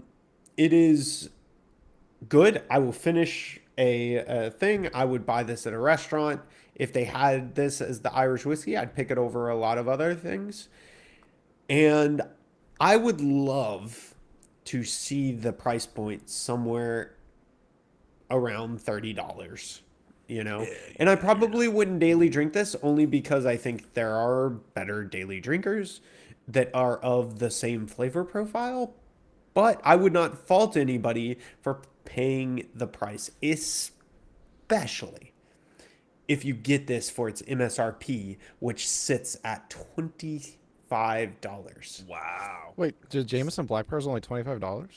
Steal. If you find it for MSRP. Now, That's a I really have good price found for a whiskey. most places near me are offering it right now for 40. Ugh. So, your you results know- may vary. Not for me close you are to a because quart. my liquor stores are government owned.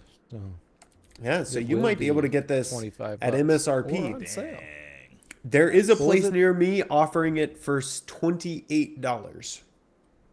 Not bad. Interesting. So What was that that, is that is pretty nice. What was that green drink that you and Bon V were so surprised to see in our liquor stores? Just like copious amounts of it. Yes, on the green shelves. chartreuse. So the chartreuse family of drinks, they're done by an Italian monastery type of deal, and they're essentially liqueurs. They are really, really good, and they're used in a lot of mixed drinks. They were a hidden gem that existed, and it got really popular in the YouTube short TikTok space, and then people became interested in them and buying them in bulk. They used to be gettable for $25 to $35. Now you're lucky if they aren't $75 or $80.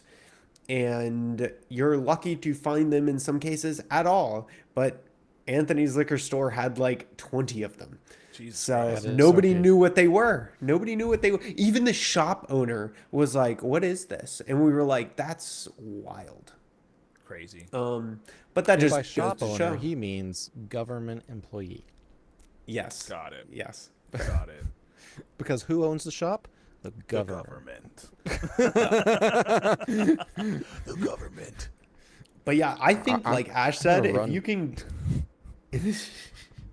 So, I was about to if say you I'm gonna, can get, You're gonna what? I'm gonna run for Good, governor continue. just Oh because my I want to God. own the liquor stores. Oh my god. That's funny. Sorry. You're But good. yes, I think like Ash said, if you can get this Jameson Black Barrel for less than $35, Worth. well worth it. If it starts pushing above $35, I don't know. I think there might it might be worth paying the extra 20 at that point to get something like a Redbreast 12, which is significantly better.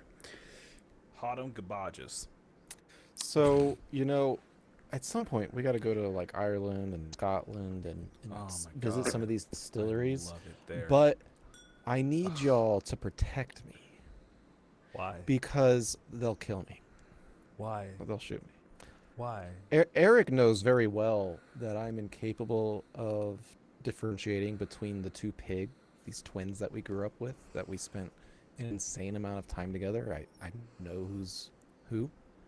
Okay. I constantly do that with Irish and Scotch. I say the wrong one. Oh no.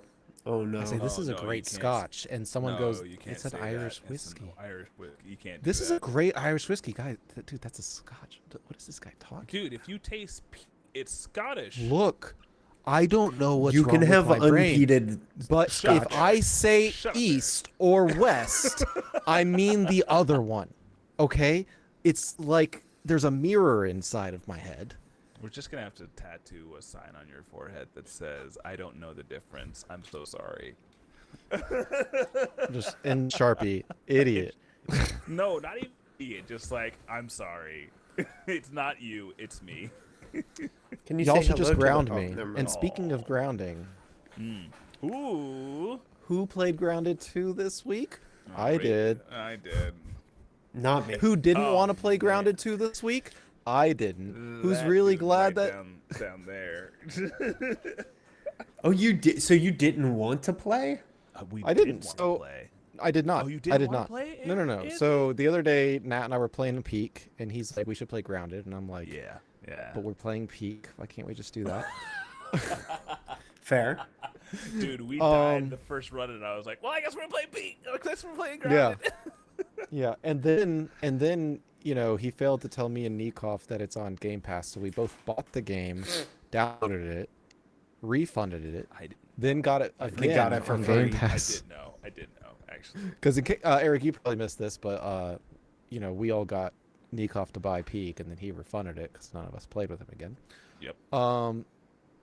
That's hilarious. Great friends.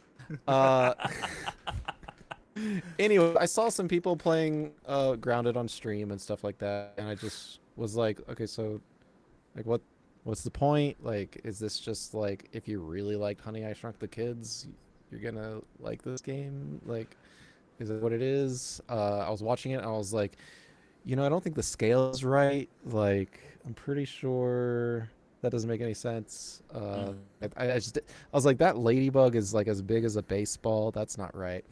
And that might be true, but I was just like, You were being watching. scientific. I was like, yeah. But we started playing it, and it's a fun game. look at that. It's neat. It performs pretty well. Banned this person. Done. Ban 'em. Done. So Done. the build system, I hope they fix, because there's been a few games that have come out with these build systems that are incredible, and then there's a couple of games that are in early access that just don't know what they're doing quite. One of them is Crosswinds. Crosswinds is an awesome game, but when you try to build, they Falls are apart like making a- it more difficult than it needs Yeah. to be. Like you can still do it, but they're making it more difficult than it needs to be. But Crosswinds is doing better than Grounded 2 is. For instance, in Crosswinds, you can like go into an extra settings menu and say, rotate this by 15 degrees or 30 or 45 instead of like the default, Increments of 45. right? Yeah, Okay. yeah. Nat, last night, I played a lot of Grounded 2 before You bed. did? I started a new server and I was trying to build, and I was building in the same place that we built our base. Uh-huh. I wanted to make the door at like a 45-degree angle, okay, for this one entrance. And you can do that with a window. This window can go at a 45-degree angle and be lined up perfectly where I want it. But if I take the door, it only goes 90s. It snaps in 90s. And I'm just like, This is hell. what? This is hell. Why? Why can't? What do you mean? I'm so disappointed in that. And that's not. That's something they can easily fix, and hopefully they do. But what's really annoying is the like switching between things, right? The amount of work it takes to get back to where you were.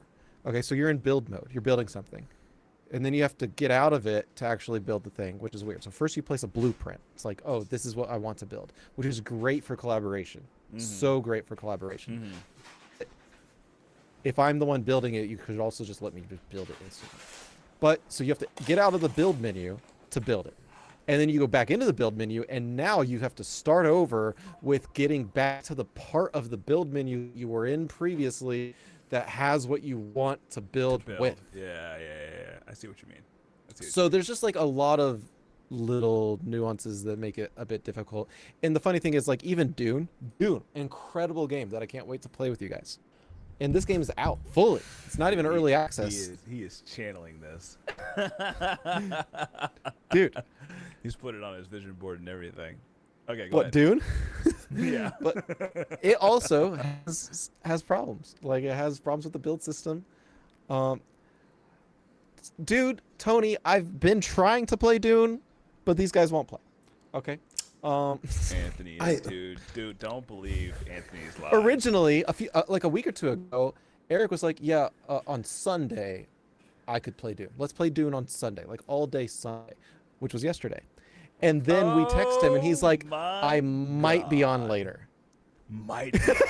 And did he show? No. I was on late. Oh my god.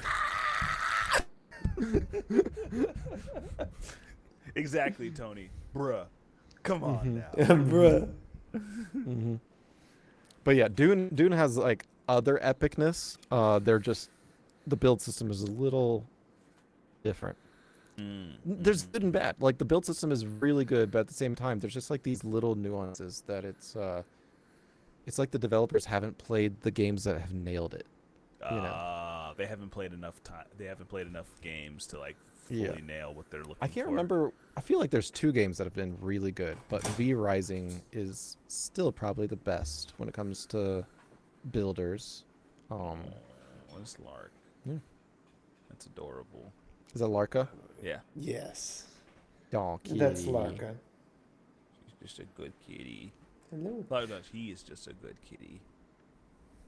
Lark. Yeah, Grounded 2 is pretty great. Yeah. Grounded Yes, 2 Lark is is really good. I died like 20 times trying to get a worker ant egg by myself. Or Yeah, sorry, dude, a soldier bro, ant egg by my. Did you go down and then come back out and it was like dark? Oh yeah. Oh But- God. I like crazy. I realized at one point I don't have to kill everything.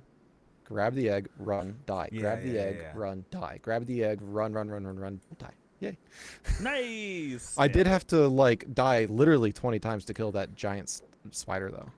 Oh, the orb, the one that's underground. Yeah, that just somehow lives in the anthill. Yeah. I guess Yeah. it had like a weird thing on it. By the way, Nat, we all did not like analyze any of our stuff. No, Okay. he did not. No, he did not. Because there were so many things that I was like analyzing by myself. I was like, we didn't unlock any of this. Huh. Okay. Interesting. So, Yeah, I have a feeling like one of us is sitting on a lot of materials that we've just never put into the machine, Yeah, I think it highlights them blue. I think there's Oh, no, literally it like does. a It blue does. marker It does. Right. telling Nobody's you to go and analyze it. not nobody other than me and possibly maybe like you or Jason were like analyzing anything. So Eric, to catch you up on what's going on with this game, because I know that Anthony has been talking about it, but we haven't really like given you like the full, I guess, onboarding session. You Well, are many people in a backyard. I played the you played- original park. Grounded. Yeah, it's a park this time It's a park this time. rather than a backyard. Yeah. Yeah. The original was like a backyard type of deal. Yeah. So the map is huge in this one already. Yeah. And you jump in, and like the story is kind of interesting. It's got the Honey I Shrunk the Kids vibe, obviously, but it's corporate overlords. It's corporate overlords, and then it's also the gameplay style is kind of like it's trying to rip on having a combat system that's similar to God, who has like a parry system that's kind of interesting? I don't have a game to compare it to at the moment. Like they have a parry system, and they have like classes that you can kind of spec into by using armor and weapons. They have an entire kind of ecosystem around combat that I was not expecting. And then that also extends to another feature, which is the fact that you can tame certain certain insects. So now you can ride around. There's mounts. Yeah, there's mounts now. And they all have. I'm gonna guess they have multiples, and they all have different features, right? They can all do something different. I have a feeling they're gonna have a flying mount at some point in time. That would be wild. Yeah, because I be can't cool. see it not having. Because there's a setting that allows you to glide. So I'm like, oh, you have to have some kind of like feature that allows you to get to a high height, and then just jump off on stuff. So it's an interesting game. There's a lot of exploration added to it. The gameplay mechanic is interesting. I will say though, after a certain point, I have no more go juice. I have no more go juice. Like I'm like, I'm done for the day. I can't do any more gaming. I'm done. This is it. It will take all of your resources, all of your spoons, all of your whatever units that you have. Like if you play for like 3 to 4 hours, it gets there, right? Gotcha. So, but for me, right? I don't know if that's something that's common between people like Anthony or Jason or yourself. I don't know if you run into games that like just truly tax like that, but definitely felt it in this one. So the game is in early access, so this might change. But one thing it does right now is it allows you to unlock things at an insane rate. Yeah. And that can be so overwhelming. Content overload. It can be great for someone that's, like we've talked about, ready to go into high rank in Monster Hunter right away. Yeah. But if you're new to Grounded and you're not, I don't know, it's just information overload. Yeah. Gotcha. So if you did play with us, we would probably slow our fucking rolls, because I know I would like to pick up on a lot of stuff more than we did before. It was really funny because this was the first time our friend Jason got to see me go into build mode for our base. And every time he would say something, Nat would be like, dude, that's his thing. That's what he does. That's what he does, man. You know? And the funny thing is that was actually my response to what you were just describing. I was like, there's too much going on. There's too many things to do. You know what I can do right now? I can build a wall with a door and some windows, and that's what I'm gonna do. That was just like my chill time. That was my like, let's zone out. They're gonna figure out a bunch of stuff, and they're gonna tell me what to do. Okay, you know. And eventually, Jason's like, I need everybody at this anthill right now, and I was like, all right, I'm there. Bet. Put down the hammer. What's up? You know. And that was great. I really enjoyed that, and I want to do that more. I want to do that with the games like Dune as well, where it's just like, yo, anytime y'all want to go exploring, go ahead and let me know when I need to be there. Like, I'm just here to build. I'm just gonna things. be, the gardener or whatever. I'm gonna be the houseman. I will say that having Anthony during V Rising being basically home daddy was like it was pretty dope. It was pretty dope. You I just got- come back and like things are just done. You're like, whoa, Whoa, we're good to go.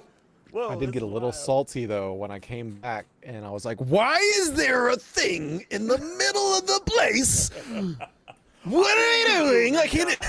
I was so mad. I was just like, And there was no That's recycle funny. mechanic in V Rising, so if like you built it, right?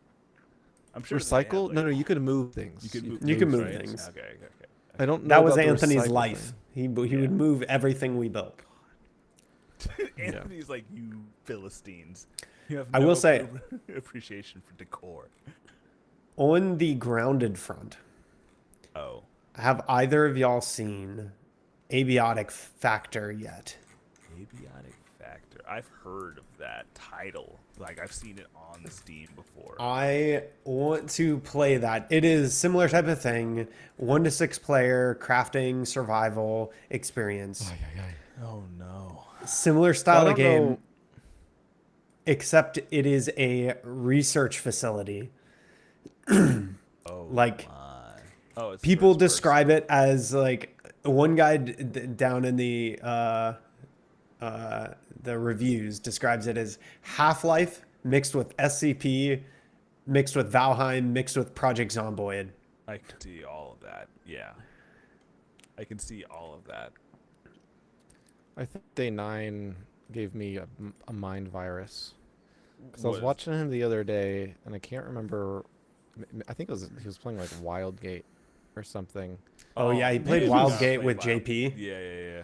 But at the I want to same play time, that I feel one like it with y'all couldn't have too. been. I feel like that'd be fun. Yeah, Yeah. I feel like it couldn't have been Wildgate that I saw him playing, but he was harping on how every game, he was talking about Hades. He was talking about how like every game has you mining something now. He's like, why? Like, why? It's like the feature that you have to add to the game. Like, can't you just Well- do this instead of making me mine the thing? Well, that's why people love this one in a lot of ways, is because they replace a lot of the general crafting type of thing with the science research This is very functionalities, sci-fantasy. apparently. So, like, it's more about like finding different research notes so that you can do different experiments to create different stuff. Rather than like mining stuff, you go and get resources that just exist in the lab, from what I've heard. So it's more about exploration and surviving different encounters with different types of enemies and things like that. Okay. Yeah. That's the big thing. It's fully released. It's out of early access now. I've been waiting for it for a while, but it looks really fun. I've seen people play it a long time ago in early access, and it looked like just wonky, ridiculous fun. It looks dark as hell. This looks. It does have like an SCP dark vibe to it, where the things that you're trying to beat can sometimes be insurmountable unless you have the right knowledge about how to beat them. But Gotcha. there's a lot of wonky fun So- stuff with it too. So, I will play anything Ah! because I don't want to become an old cranky man. But it is weird to see so many games trying to do crafting, base building stuff. Yeah. Yeah. The thing that I'm thinking about is that when I play a game, I don't want to do that unless the game I'm playing I want to make a home in. So make a it's home in. like, It looks like.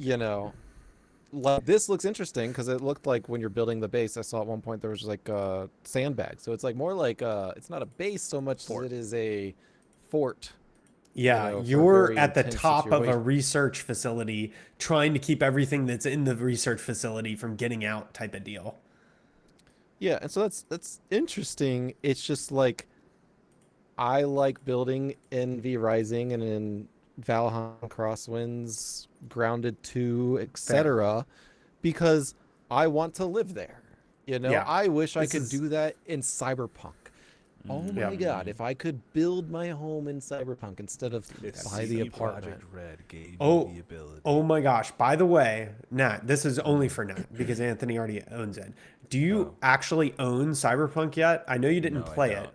No. So right Never played now it. it is on the largest sale that it's ever been on. So Oh. it is on sale for like 70% off, 65% off, or so, 65% off. $20. And the expansion is on sale for 30% off. So this is the So it's cheapest a Cyberpunk has ever 53% been. off for $38 for everything. Yep. It's not bad. It's usually Yeah. what? It's $90? usually Yo. Yeah. Okay, It's yeah, the cheapest it's ever been. If you were ever interested in worth it. actually sitting down and playing it, which by the way, it is the best it's ever been with patch 2.3. I think it's the best it's ever been Stop talking. I already by bought it. far. Awesome. Play through it. Play through it. I am so excited to see the moment when you get the song from the anime to pop on Stop. and Don't you're do that like, to me. Don't do that. I and know your it's heart bad. hurts and aches. Because I just had that happen where I was riding to a mission which turned out to be dreadful, and that song popped on, and I was like, ugh, David, the man, feels. goddamn, dude. Ugh. When The she feels. gets on the moon and she's looking Dude. down at Earth and the song's playing, and you're just Dude. like, what was it all for? What was it all for? Night City just takes from you. Night City always Anyway. lives on. Anyway. Ugh. Yeah, Grounded 2 was great. Play anything Eric? Nice.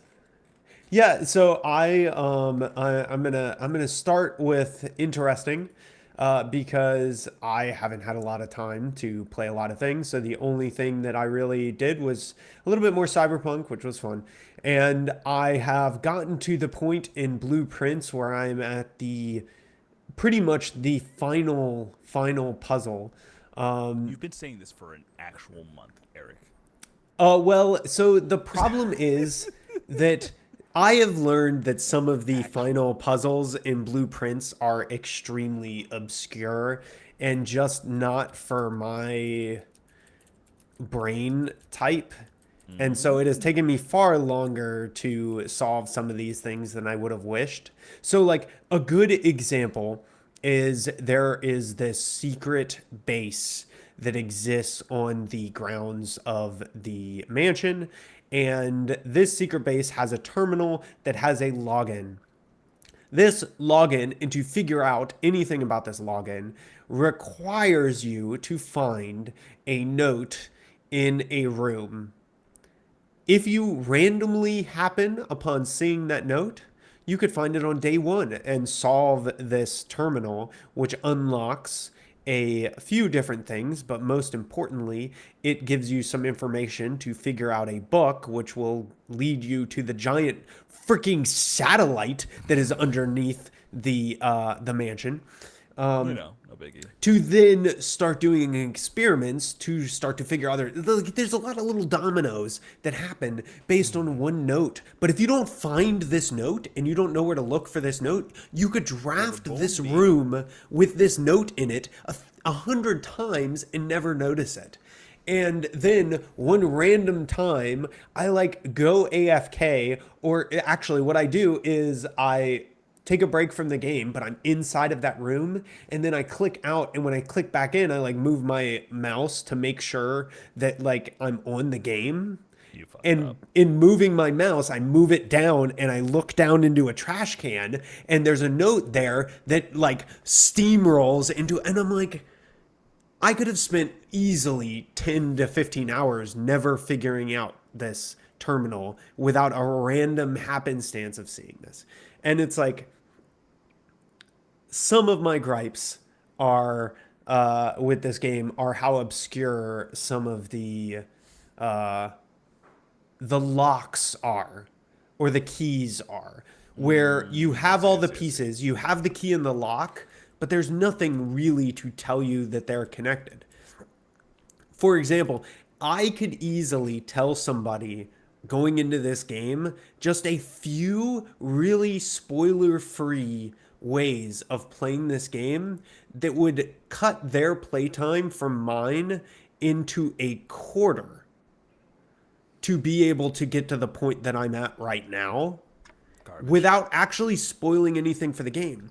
Just giving them some idea about how to think about the game. But it wouldn't actually ruin any of the experience for them. Like, I could go to somebody and be like, hey, when you take notes on this game, create a notepad and take general notes about every room when you walk sorry. into the room. Uninstall the game. No. You do have to take a lot of notes. The game actually does Right. say to take notes. But the problem is that this game's it has a bunch of red herrings that are Shoot me. dressed up as non-red herrings. It's very interesting. It has been an interesting puzzle game. I will say it is arguably the best puzzle game that's ever been made. And I've loved every minute of it because I do think the actual just general roguelike mechanic of drafting a mansion and going through what is really essentially a dungeon is actually just really fun in and of its own. So these complaints are kind of just like, now I've gotten to the point in the game where I know what to do to solve different pieces of my puzzle. There are other random things that I might have to randomly happen upon, but like I know all the solutions now. It's a matter of drafting the mansion right to get them. There's ways to mitigate that and like help, but it takes time. It's been an experience, but it's good. So I've been doing blueprints, and then finally, the final game that I will bring up as I get hated off the podcast is Bastard! Finish so your point. RuneScape just released their new expansion.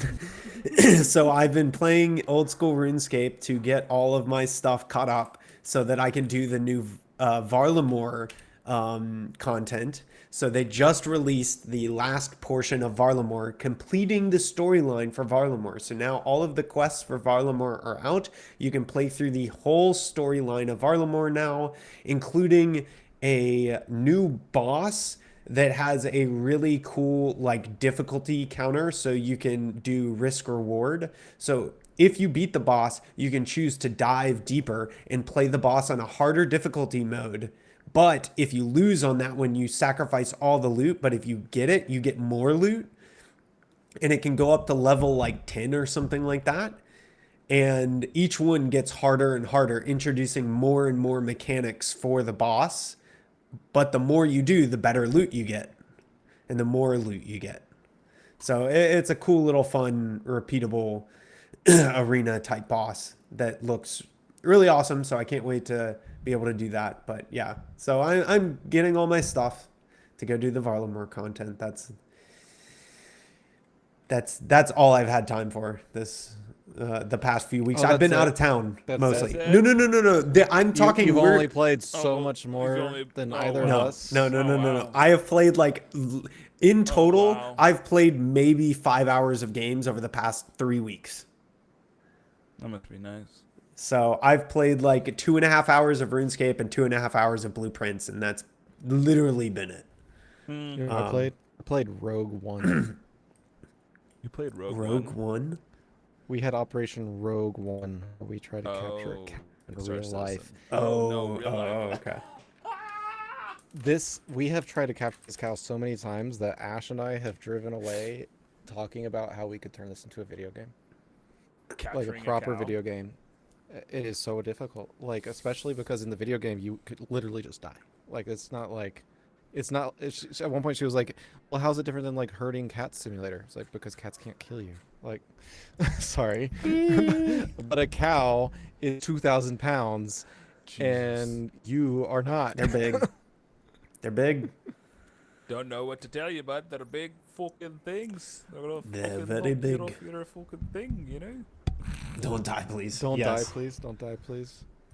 Oh Well, man. I'll share that in a little bit. Wait, just how does the cow keep getting out? It doesn't keep getting out. It's been out. It moved. It Ah. moved. Do y'all want me to go ahead and share, or do y'all want to share your stuff? Y'all go ahead and you can talk No, about no, the no, cows no, and no. the- This is it. Well, You are capping off this podcast with the cow story. Give us the Oh, cow. okay, so this cow escaped like 3-4 weeks ago. Okay, It's just This been a was- fucking rogue age. but I this think whole they might have entire all time. escaped potentially. I'm not sure. But there was a storm. Fence goes down. Bear runs through the fence. Who knows what happened? But fence is down. Cows get out. This cow moved out. Actually, it moved in to another farm across the street and down and across the street. Right. We spent 3 weeknights in a row trying to catch this cow. And it's usually not that hard because you train them with food, treats, yummies. They're like, yeah, I'll follow you anywhere because that tastes good. This one knew what we were trying to do and it just did not want to leave. Right? It was so tricky. And so we've got a whole herd of cows that we're trying to separate. And you put them in a place and they jump over a thing and you're like, I didn't realize you could jump over that. Now we know. Okay, No, you moving need- on. And in the latest installment, which was like a week ago, we are there with a professional. Okay, this guy knows what he's doing. He's been dealing with cows since he was born. Forever. All right. He brings a trailer. He's in charge now. He tells us what to do. Okay. Now, my father-in-law also grew up on a farm. Like he knows what he's doing too, but he also, went into the normal job 9 to 5 world for most of his life. While Paul has always been doing cows. Okay. So Paul Okay. knows more. Well, we get the cow in a pen.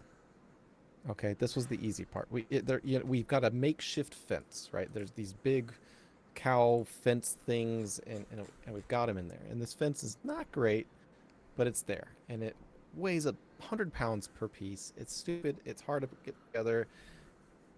It was the best conditions, but it's in there, and we've got the trailer up to it. Everything's going great. All right. But this cow knows what we're doing and it knows how to get out.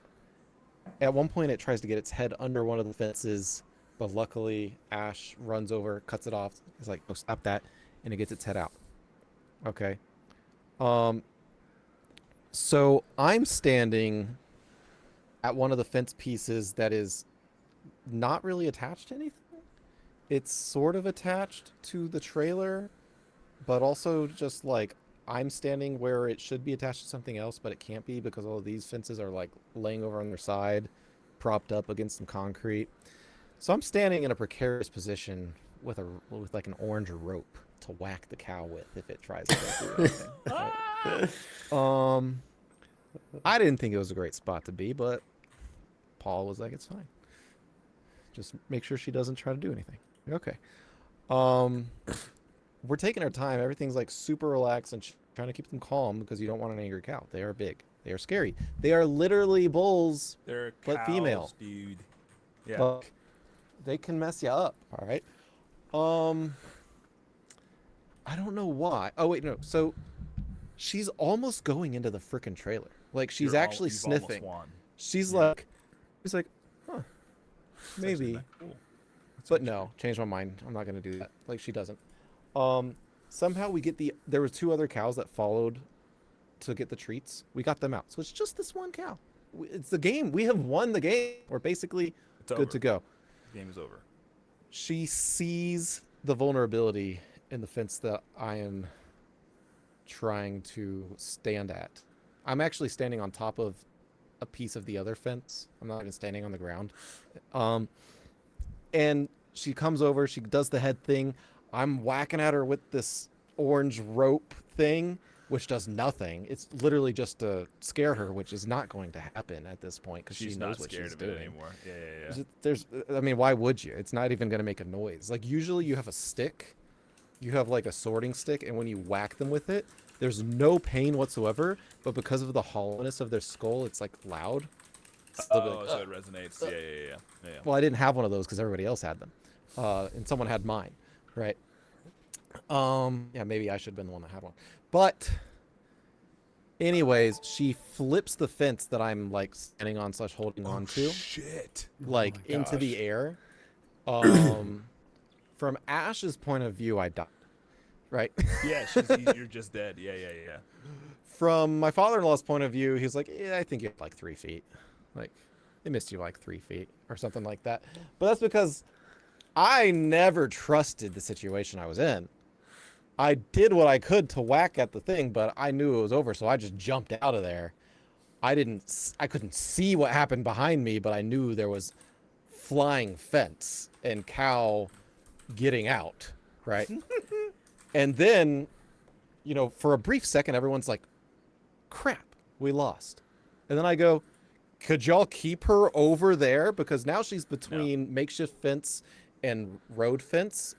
So theoretically, we could keep her in there. Okay, so now we're trying to keep her in there. So now Ash gets told to run over to between the truck and the trailer so she doesn't try to jump between the truck and the trailer. And Dale and Paul are over there trying to herd her. And eventually she does this thing, like if you've seen Yellowstone or any time that you've seen like a cowboy on a horse do the thing where they're like, ooh, I'm juking back and forth. You're not going to get past me. Like You're a cow. Here.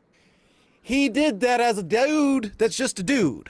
Like just him, he's like, no, go look. He turned his back on the cow. Okay. He's like, This is silly, man. I'm going to stop you. There's no stopping him. So, he didn't get hurt, but it was a little sketchy. Cow gets past him. Well, again, we're like, okay, we just lost. Then we're like, wait a second. Maybe we can still stop him. And they're like, Anthony, run around that barn and go and stop it. And I'm the one trying to stop it. There was nothing I could do. It did not care whatsoever. It looked at me. It was like, I'm going through you or around you. Yeah, that is but your jeez. choice, not mine. It's a cow with momentum. What are you talking Oh, about, yeah. dude? Yeah. So in the end, we didn't catch the cow, and Paul astutely observed and told Dale, he was like, "You're my good friend. This is what I'm going to tell you. That if we will catch that cow, we will get that cow, and when we do, sell it. Like, do not put it back on your property." That's hilarious. Whoa. But the thing is, it seems to actually be scared of the road. Oh, that's So the speculation is that maybe it got clipped by a car in the Oh, middle of the that's not night good. when it escaped, and it has a fear of the road now, because most cows would have just followed the bucket and walked down the road to go back home. They wouldn't just move out for some other random reason, right? So that's where we're at. We're either going to Yeah, catch get it the again cow. another day, or see if the guy whose farm it decided to move to wants to buy the cow. Oh my God. Hey, you want that cow? It seems Exactly. really like your place. Please, really get this does. cow. Oh, wow. But yeah, that was Operation Rogue One. Mhm. Ash says it looked like I got thrown by a cow. Damn. Jeez. Nice. That's You live in crazy. the dream, my guy. Such a dream. Such a. Wow. I think they call that a nightmare. It is. Oh. It is. It is. That's funny. What are we drinking next time, dude? Oh, next time we are actually doing the. You probably can't see it. It's over. It's off screen, like right here. Nope, can't see that. But my recommendation was going to be the cognac. We have the cognac to do. Actually, no. Sorry, I put a buffer. We have a Flaviar next week. I believe number 13 or 14 or something like that. And then the week after that is the cognac. So I will update. I think we passed because of the 2 weeks off. We passed the events, so I'll update the events. Yeah, Discord isn't yeah, the greatest with the events because I tried to reschedule them and it said no. Oh, Even though there's a Yeah. button, there's a reschedule button, That's crazy. but So I was not. Discord able But to do it. yes, error there. next week we will continue the Flaviar. After that, we have the Corsair VSOP, the Courvoisier. Courvoisier.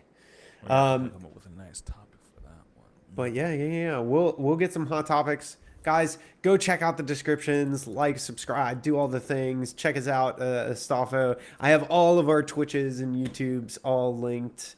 We're also on Kick now at Astolfo Zero. I'm going to keep it just Astolfo Zero over there. It'll run the podcast. The only true podcast channel will be the Taphaven Twitch and the YouTube. I'll keep it that way for a bit at least. With that, guys, go catch your own cows. Have a good week, and we will catch you in the next What a one. way to end it. Go catch your own cows. We'll catch you next week. Bye, nerds. Peace. See ya.